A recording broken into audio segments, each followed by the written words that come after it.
The Chinese government have been advising the people of China to buy gold and silver, even going so far as to produce television programs explaining the benefits and logistics of doing so. As we know from experience, the ability to print paper and credit money by fiat is a privilege held dear by governments, not something they wish or can generally afford to let go of. And the Chinese government are not generally renowned for kindness to their population, so there must be a payoff perceived by China for the future if they're allowing their citizens, and indeed encouraging them, to move into the safe haven of gold and precious metals. Here is my theory on why China is encouraging its people to invest in gold. I wonder if the Chinese government are going to, at some point in the future, allow minting of that gold into high-value coins denominated in their currency. There is a precedent in coins such as the Panda Gold coin. This one, from 1982 I think, has a face value of 500 yuan, which is around $73. A person who bought it at face value, when 1 ounce of gold was only around 500 yuan, still has the nominal 500 yuan secured in the coin's legal tender, but that 1 ounce of gold is now worth close to 8,000 yuan. Heads, you hold your nominal value; tails, you make a packet if gold goes up. Anyway, a massive conversion of citizens' gold to legal tender would create a solid precious metals backing for their currency, financed by the savings of the population. It might also give them a real shot at taking the prize of reserve currency status from the dollar, as it would increase the Chinese money supply, the liquidity available to handle demand for reserve currency, without debasing the currency. Because converting investment gold to a legal tender coin does not debase the value of existing currency. The value is simply transferred from the commodity gold into the currency. For example, if Mr. Li in China buys 1 ounce of gold, and then the gold is converted into a legal tender coin worth 8,000 Chinese yuan, there is extra yuan money introduced into the system, yet no effect on inflation. Sounds bizarre, but take a look. Someone owns 8,000 yuan in cash. Someone else owns 1 ounce of gold, the value of which is worth 8,000 yuan. In this scenario, the gold is worth 8,000 yuan, but remains just a commodity. It's not in the actual money supply.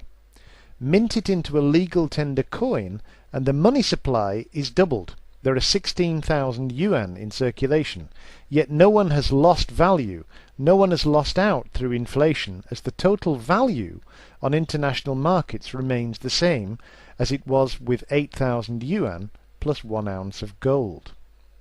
This is how the Chinese might have a crack at creating enough money backed by gold and without debasing the currency to service the needs of the international market for oil and goods traded in dollars. Massive liquidity is one aspect of the dollar which keeps it in first place for reserve currency status. No other currency can supply the required amount of currency while still maintaining some trust. Not yet, anyway. And the whole exercise would have been financed entirely by this Chinese citizenship, slowly and without fuss. So no need for the government to announce its plan or be forced to pay through the nose for masses of gold to back its plan. In other words, there's no need for the government to say we're going to buy so many thousand tons of gold and watch the gold price do what it would inevitably do. Let's face it. Why else would a government want its people to save in gold? Can anyone give a good explanation or reason other than something like my own? If they can, please let us know. This is just my own little theory. I'd like it to be the starting point of something, not some kind of dogmatic final idea. Finally, a simple question. Would the above idea make the Chinese currency stronger or weaker? I say stronger. I think I'm probably right in saying that. Aha, say my detractors, but the Chinese need the West to buy their goods cheap, and a strong currency hurts Chinese exports. Yes, but what if What if the Chinese have already decided that the US and all are basket cases financially, and that demand from them is not going to return?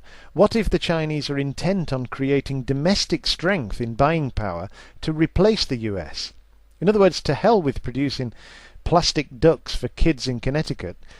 Maybe they want to stimulate domestic demand, enterprise and buying power. There are billions of potential customers in China if only they had some buying power. Maybe this is the way. I suggest that the theory of China encouraging a massive savings base in gold to later convert into legal tender would work, and it would draw massive cash inflows to the currency from around the crumbling world. This would enrich the country's buying power and the people, allowing them to transition from low-earning producers for the West to consumers able to buy goods on the international and domestic markets with a strong currency. Incidentally, this would also help to create a new market for America to sell into, and others too, at prices which would at least keep the US workforce in bread, if not butter PlayStations or speedboats any longer. And it would stimulate the Chinese domestic market for its own goods. People would be able to afford stuff. It's just a thought. I can't guarantee to be right, but one certainly has to look for an explanation as to why China is a friend of gold and silver and precious metals, whilst the Fed and others seem to have a deep-rooted fear and loathing of the stuff. The flawed, some might say failed, experience of fiat currencies backed by nothing will certainly not have gone unnoticed by the Chinese, and they might just be eyeing the prize of reserve currency status for the future. Thoughts, please. Thank you.